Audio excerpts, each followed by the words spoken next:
I'm gonna go ahead and do that now. Okay. And I'll give y'all the disclaimer again. If I'm frozen holding a cup like this for longer than 2 or 3 seconds, it's because my video feed froze on me. So I thought it was bear because with you me. need. Gotta love the shades, though. Well, they're transition, and so I'm sitting outside and it's shaded, but it's still enough light coming in where they're, it's throwing them off. Yeah, doesn't matter. You still look super cool. Thank you. Thank you. Coming from Florida. somebody like you, oh man. Can I get that in writing and post it somewhere? Uh, All right. So we've got until the top of the hour, looks like. Oh, it'll be a couple of minutes before. So we got 45 minutes to hear from Paul and to pepper him with questions and figure out how can we be as great and on fire as he is in the space that he's in. So I think we've got everybody assigned. I think Kim has pushed everybody into the rooms. So this may be it for us. Uh, so Paul, I think maybe if you can just kick it off with a introduction of yourself and we can kind of sure, go from there. That sounds good. sure. First of all, the superpower I already have is I could read minds. Oh, So one of you guys on this call, I'm digging it. Okay, I'm really digging it. You know who you are. Um, so I'm actually at Lake Lanier in Georgia right now. We're at a yeah, I hate Gamble. We're at a family wedding. One of my nephews is getting married, and so I'm on a deck at the lake. It's right there, and if you hear birds and trees rustling, boats in the background, whatever you hear, that's all the lake life. So that's my that's my damage this morning. Paul Montelongo. I'm from San Antonio, Texas. My wife and I have been married almost 5 years. Um, and I've been a real estate investor since I was 17 years old, which is just a couple of years ago. And I That was after you got married, right? that's right. That's right. My father told me when I was about 15 years old, he said, "You need to buy real estate." The interesting thing is he never owned any real estate until much later in my life. So I worked in the summers and I cut grass and raked leaves and you know did grocery delivery and the, all the little things you do when you're a teenager. And I saved up $7,500 and I bought a little bitty piece of land in San Antonio, Texas, like in a cul-de-sac. It was probably, I don't know, an eighth of an acre, maybe even less. And I had this great idea that I was going to build a house and sell it, you know. And so 2 years went by, I had no clue. And so I put a bandit sign. Who knows what a bandit sign is? Raise your hand. So a bandit sign, this is the OG, this is the original bandit sign on a telephone pole with my parents' telephone number on it. And it said lot for sale. And I sold that lot for $15,000. So I Bingo. made yep, I made $7,500, doubled my money at the age of 19. And what you guys tell me, what is every experienced, seasoned real estate investor supposed to do with their profits? Anybody? Reinvest it. That's exactly what you're supposed to do. So I bought a motorcycle and a truck. That's good reinvestment. because you were young and you did exactly the opposite, right? I was 19 years old, and man, I was loaded, baby. I was loaded. So, but as it turned out, a couple of years later, I bought a house and flipped it, and I bought the house across the street and flipped it, and then I flipped homes for many, many years. And rental properties, did very small commercial. I also had a construction company, high-end design, build, remodeling. I had an insurance restoration company for 17 years. I had 5 clients that were national insurance company firms. If your house burned, my company got the call and went and fixed it up. Right. And then all along, I was doing real estate, flipping houses, investing in real estate. But in 2014, I received a call from someone asking me if I wanted to buy a marina. And I had never bought a marina. In fact, I'd never owned a boat. In fact, I still don't own a boat. In fact, the boat that we went out on yesterday was somebody else's boat. But one day I woke up and I had 115 boats. I bought this marina in North Carolina. But it also had 24 RV spaces. And so we took those RV spaces out and I put in 38 tiny homes and I became an Airbnb super host. On this property, it was in Charlotte, North Carolina, by the way, if anybody's there, on Lake Wiley, called the Long Cove Marina. At one point, we had 13 streams of revenue. Boat rentals, I had storage, I had the cabins, I had the marina slips, I had events, I had parking, trailers, and so forth. I had motorcycle rallies, I had all kinds of things on this property. So that got me hooked about multiple streams of revenue on one property. And fortunately, I had two men that were mentors. I was the third member of this partnership. They asked me to raise $1.4 million. I raised exactly zero. Ooh. And because, I thought I could just pick up my phone, right, and call all of my network from years of network. But nobody knew me in that space. They knew me in other spaces. Lesson number one here is just keep after it, because when you go into this new space, you're in the multifamily space and you're asking for capital, people have to get used to you being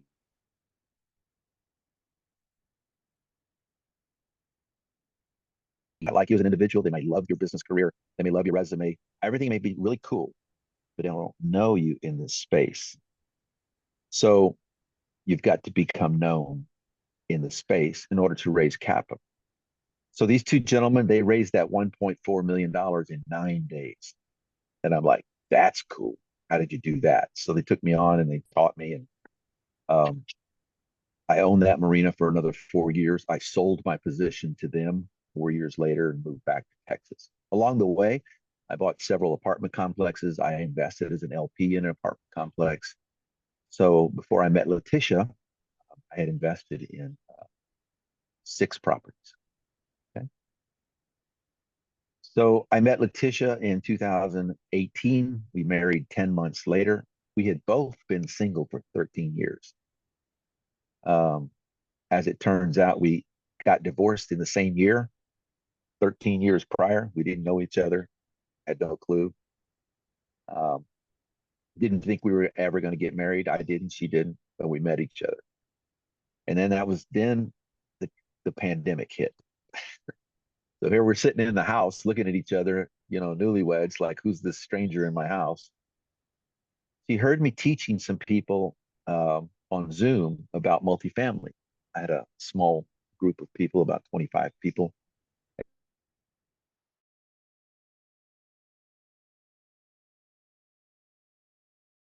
Every Tuesday, she found us our first property together, 64 units in San Antonio. We bought it for a little over $5 million. And 16 months later, we sold it for we sold it for $7.5 million. We made $2.5 million. And she was hooked. She's like, this is easy. Let's do it. And, fortunately too, she pushed me, right? She pushed me. She says, you have a skill set, you know stuff, you need to really maximize. So then over the next 26 months, we have purchased 7 properties. We now have over $75 billion in assets that we manage.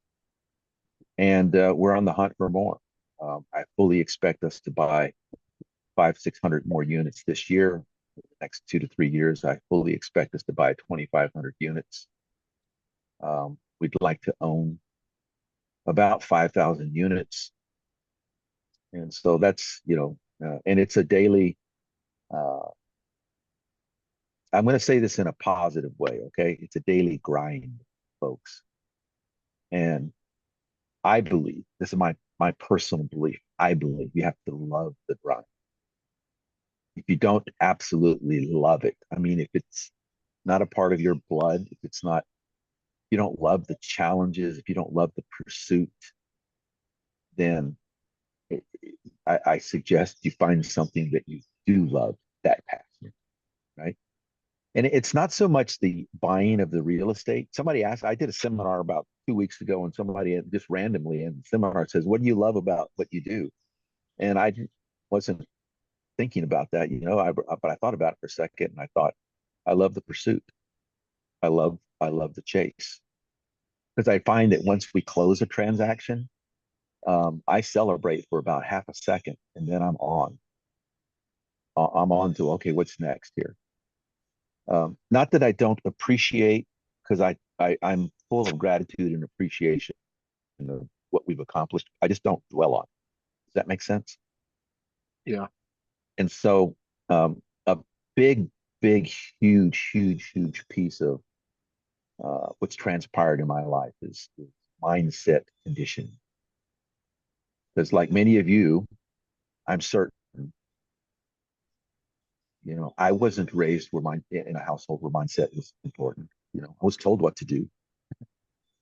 Uh, but I was also raised in a house where if you didn't have something nice to say, then don't speak at all.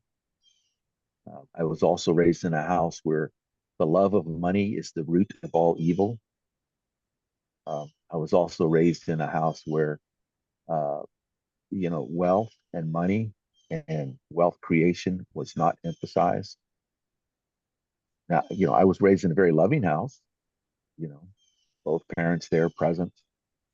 Um, Discipline and routine were emphasized in our house. So I took that away as a very nice, component to my life. But like most of you guys, I'm sure that wealth for the sake of getting wealth was probably not emphasized in your house. So, and in my early 30s, I guess in my early 30s, this whole notion that you could actually manifest something. It wasn't called manifestation then, by the way. All right. There was no secret, the secret, which is, now billions of people know the secret. That's some secret, huh? So there was no secret. There was no manifestation. There was no uh, Abraham Hicks. There was none of those things. You guys know who I'm talking about. Um, but there was, the idea that you could actually formulate thoughts in your mind to create an outcome. And so when I learned that, I was like, oh my God, really? I can actually think about what I think about and do something about it. It was like, I don't, it was, I don't know. It's like, maybe it's like when somebody finds God. I don't know. But it was that. And then that just took me on a path that um, I continue today. Like, I'm absorbed in, okay, how do I refine the way I think, and the way I act, treat people, and how do I just refine? Because one little bitty refinement today can make huge results a year from now, 2 years from now. So, Hey Paul, if I can jump in real quick, what you just mentioned makes me think about the book Think and Grow Rich. I sure. imagine you probably read it, right? I mean, the fact that it was written a couple of centuries ago, right? I mean, quite a It while was ago. actually written in the 1930s. Here's how well I know and love that book. Are you ready? I have an original copy autographed by Napoleon Hill. Wow, Yeah, yeah. that's But I amazing. thought So, you pardon? Yeah. I think she said So, she thought you were only 17. I have, well, no, I obtained it from, so I have a friend, a very close friend, and she tells me she does these uh, estate sales, right? So in an estate sale, she found this book and she knows that I'm Mhm. a fan. She says, when I die, I'm going to leave this to you in my will. And I told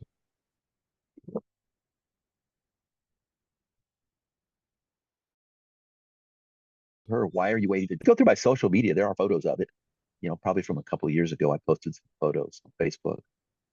But yeah, big fan. I've read it, and I read it 3 times. And every time I read it, I read it cover to cover 3 times. And every time I read it, maybe you're like this, you get something different out of it because something is presented to you that you needed at the moment, at that time in your life.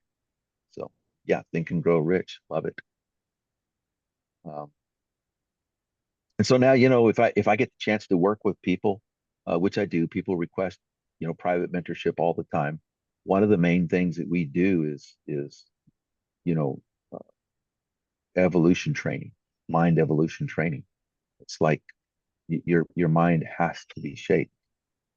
Um, and that's just the key. And it's all habits, it's all discipline, and it's all awareness, you know, being totally aware of your thoughts. I'm always asking myself, why am I thinking this way? Why am I feeling this way? What's behind it? Uh, to get to continue to clear that up and clean it up and make it better. Oh yeah, and by the way, it helps your business.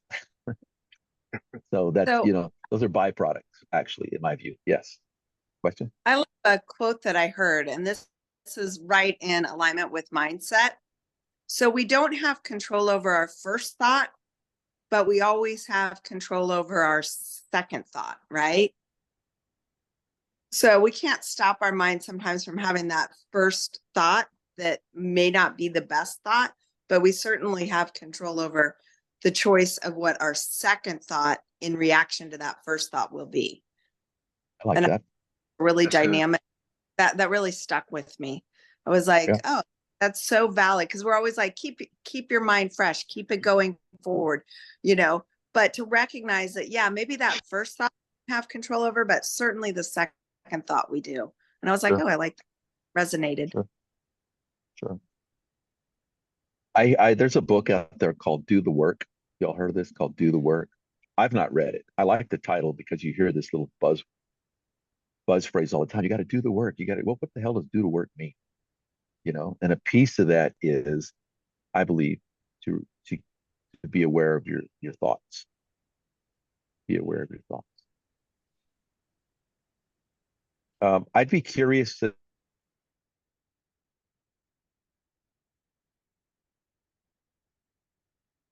know business or life.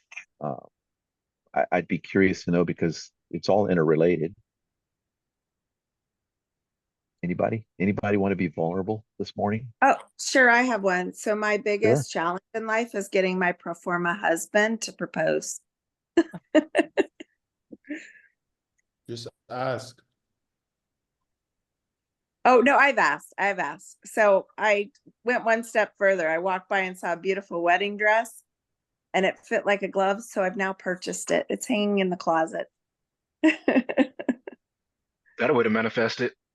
Start putting Hey, actions into, putting it out there.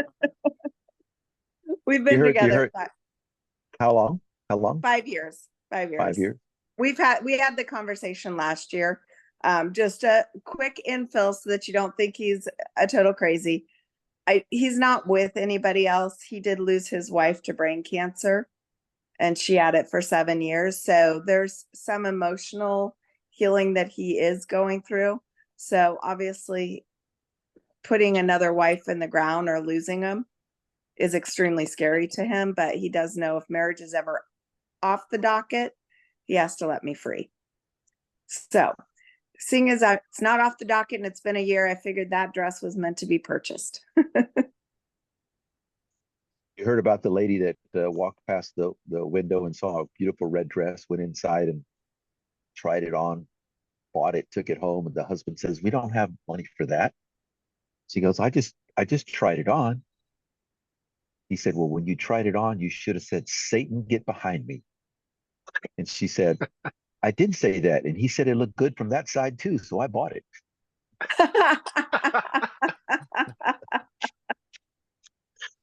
Wow. Here's the thing about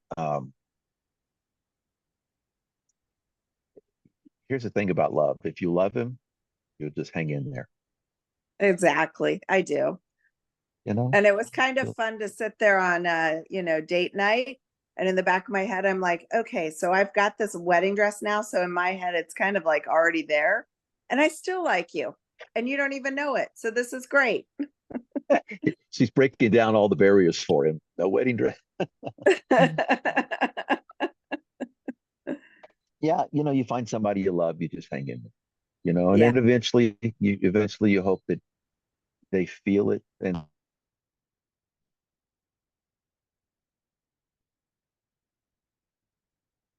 they feel the so his condition right now, and this is total judgment, right? I'll just clear that. His condition right now is that I don't want to bury another wife, based on what you said, right?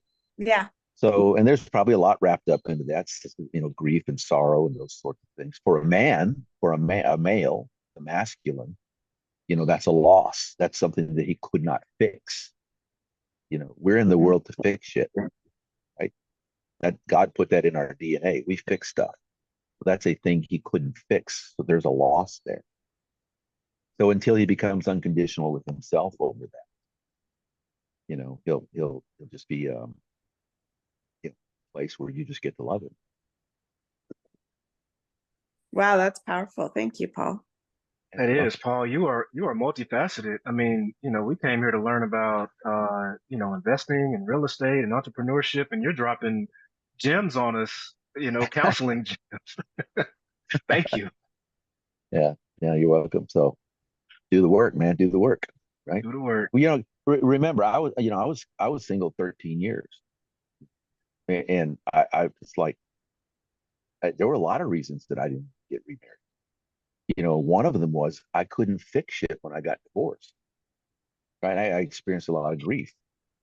I left that marriage owing $85,000 in credit card. I gave the house, I gave the cars. It cost me about $1 million. Okay, and I was grieving. No, no fault over there, by the way. We're good. We're solid. Everything's cleaned up. But a man goes through that when a man has loss. So the female, the feminine, in my view, they have a better outlet because their channel is talking through feelings and emotions. They, you know, they got an advantage there. It's all locked up in here, man, for a long time. So just be patient with him. I am. I can tell. Okay, so now that we got rid of the easy subjects, how about another one? It's seriously, So, Paul, on your projects yeah, you do now, do you yeah, still yeah. syndicate them, or are you? Yes. All of Okay. our projects are syndicated. Um, Campbell is on the call. Campbell's in one with me.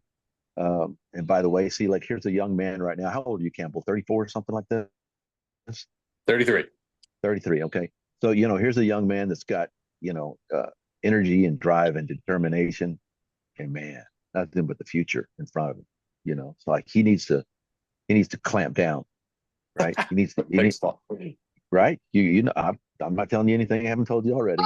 No, sir. You know, You're absolutely right. he needs to really clamp down and get after it. And because you don't want to waste all that energy. That's God-given energy. And he's got good taste in music, right? Yeah. I like to think so. Nick Although Yates. my daughter likes to change my my playlist quite a bit. So Is you're not. that one of the country singers on your shirt? What's on your shirt? Oh, this just says Oh, Wonder, North okay. Georgia. We're probably Oh, right now. okay. I thought it was one of the country singers. That's why I was like, he's Oh, got no. good taste in music. So I misread it. Sorry, but that's awesome. You're out of Georgia? I am based out of North Georgia. Yes, ma'am. Excellent, excellent. So this is where I'm buying my next piece of real estate. Take me with Occupy you. bars. Okay. That's pioneering there. I love it. I mean, I bet Elon Musk invests in that one. Yeah. Yeah. So, uh, Kevin, I believe you and I have spoken before, haven't we? Yep. Yes, sir. Briefly at peak. Yep. We have. And Nick and I have spoken. Nick Yates and I have spoken. Yeah. So right now, we're buying apartment complexes. We just closed 6 weeks ago on 100 units in Corpus Christi, Texas. It was an even $6 million purchase. It's a value add. We have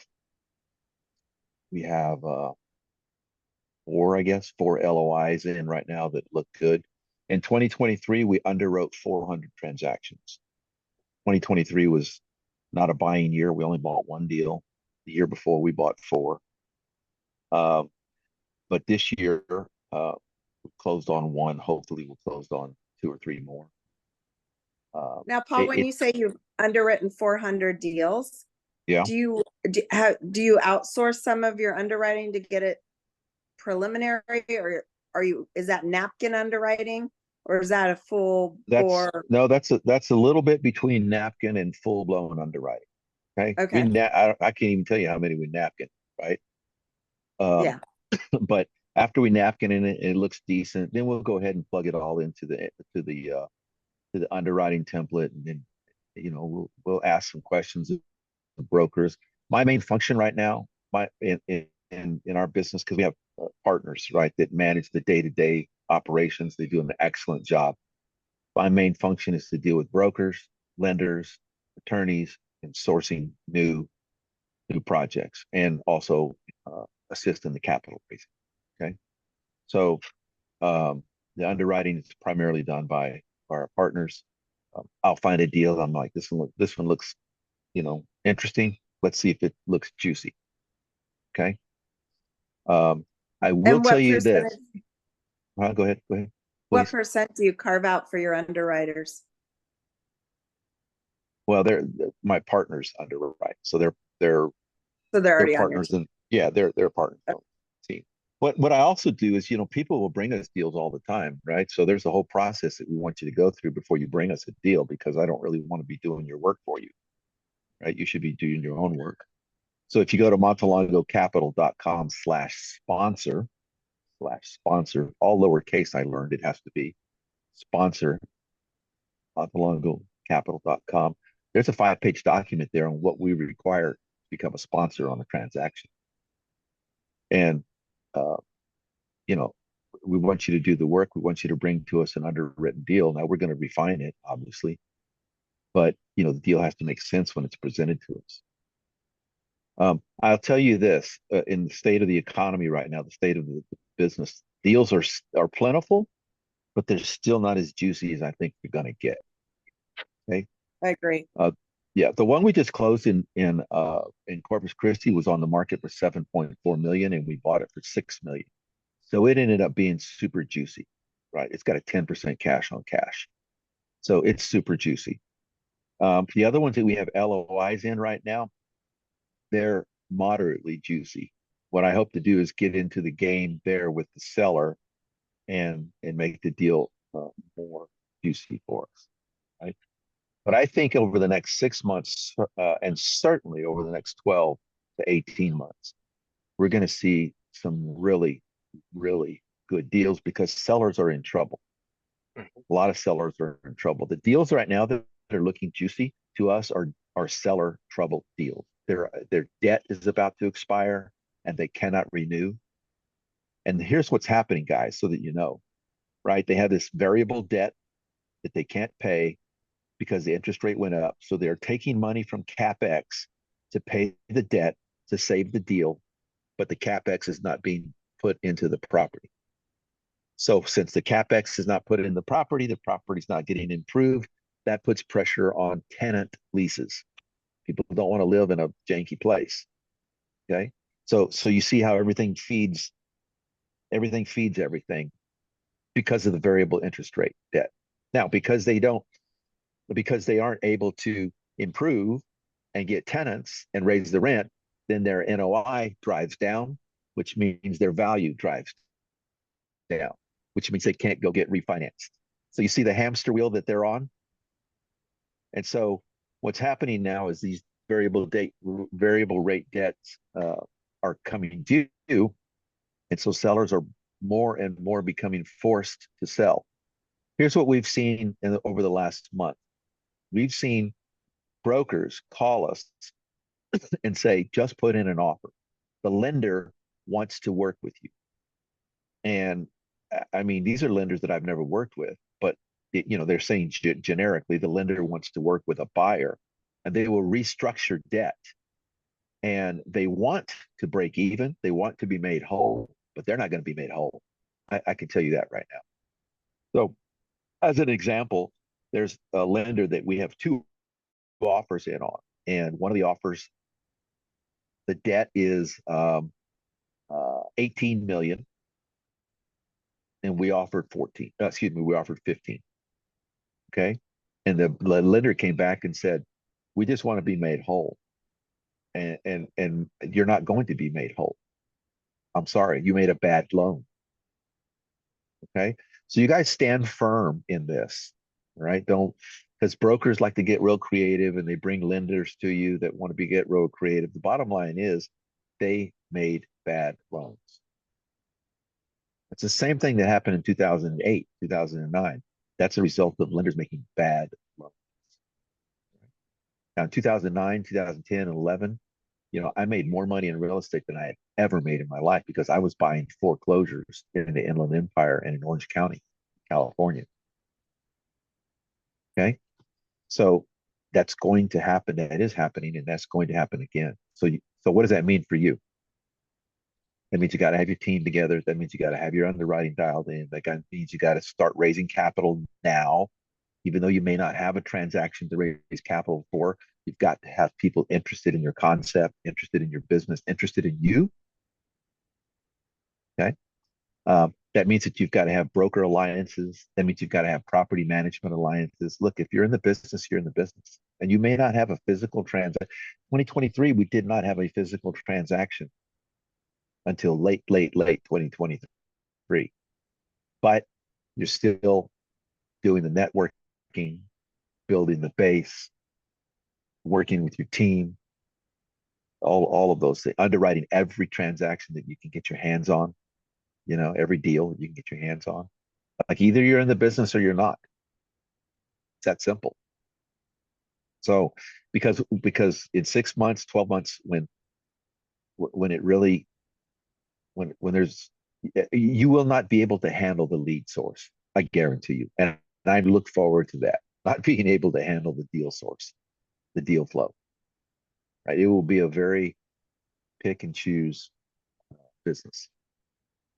And so if you're new and this is, you're asking yourself, well, how do I build a team and how do I get credibility and that sort of thing? Hook yourself to somebody that has experience. Figure out a way to bring tremendous value to them and put yourself together. When I did that first deal, that marina I bought, the reason I got invited to buy that deal was I had business experience. I could property manage. I could project manage. I physically collected rents. I physically wrote leases. I physically managed contractors on the marina to fix it up. I don't do that anymore, but I was literally sandals on the ground because I wore shorts and t-shirt and sandals every day at the lake. I was sandals on the ground. So I just made that up. That's good. I'm going to use that again. Thank you. But so what can you do that's going to be of value? And that you're always asking yourself that question. Right?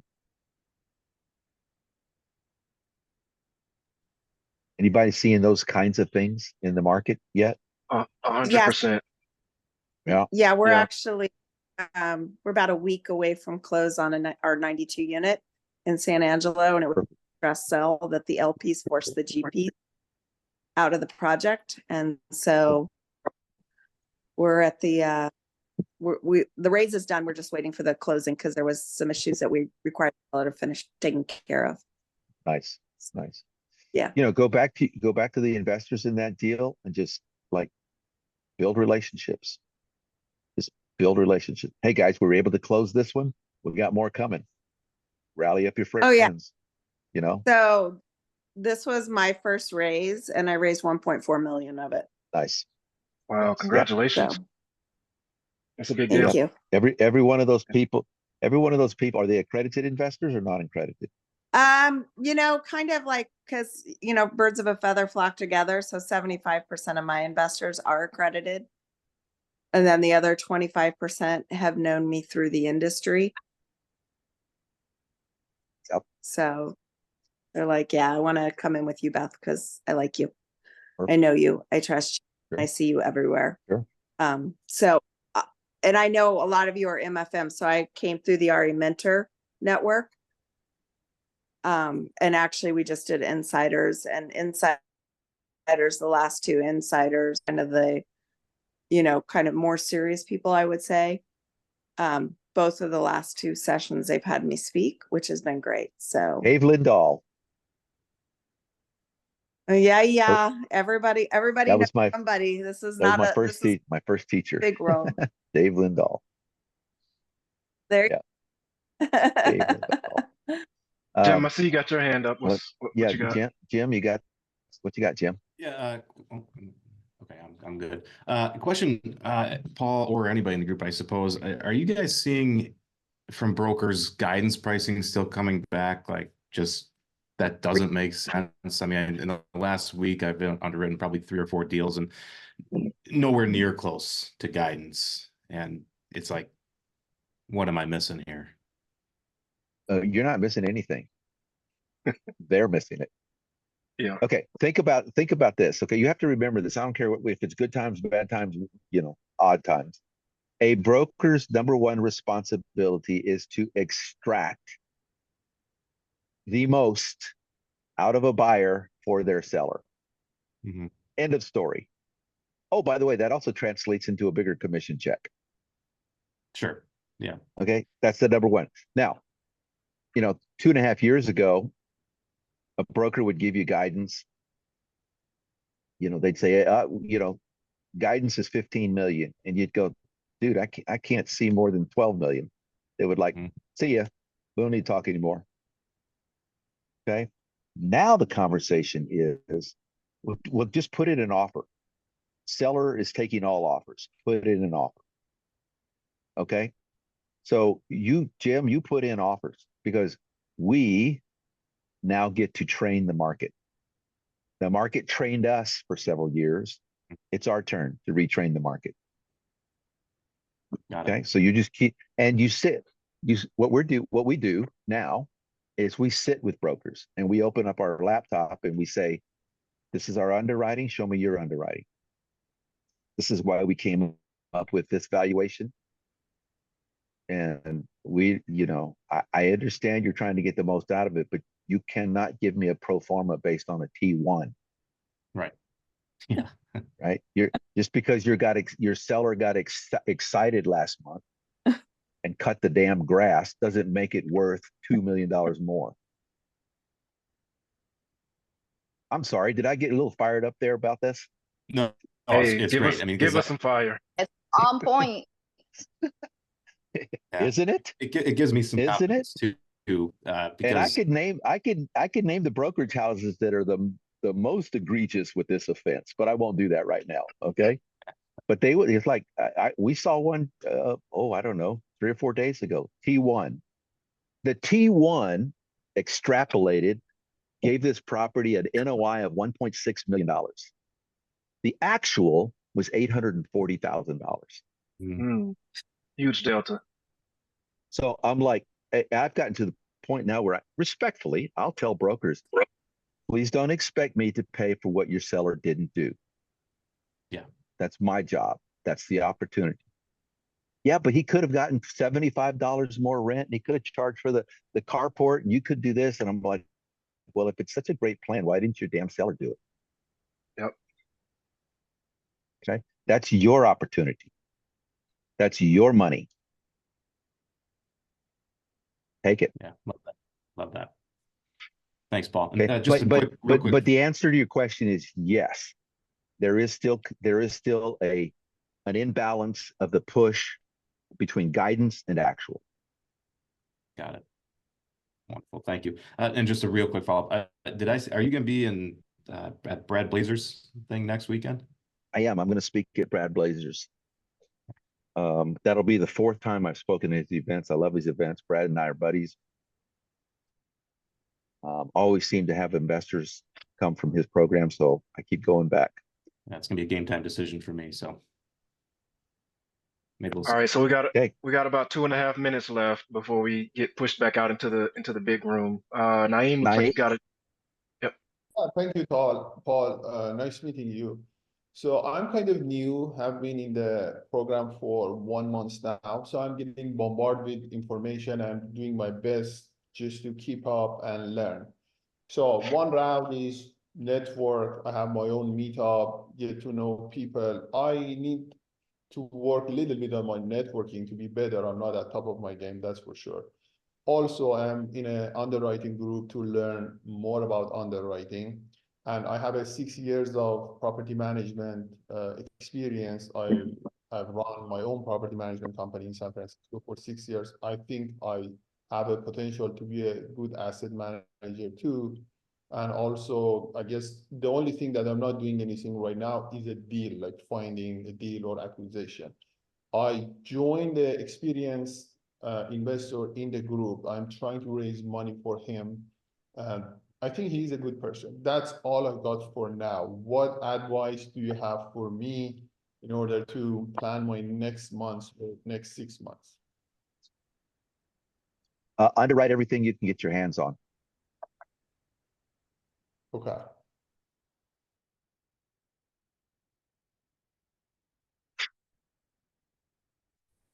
Calculate how you arrive at that price and that investment amount.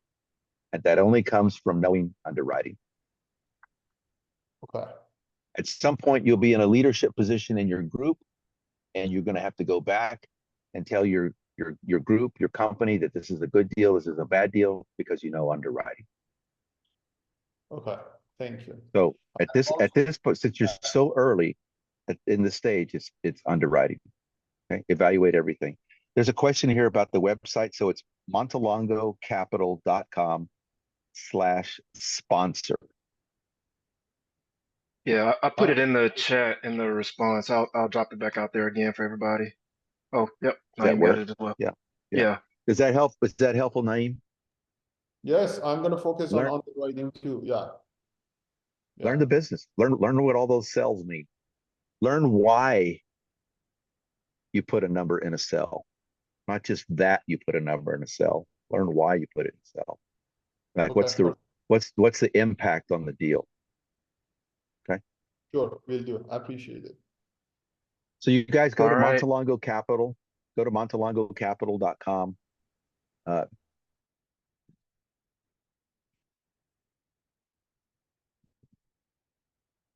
Please join. We have a mastermind that comes up later in the year.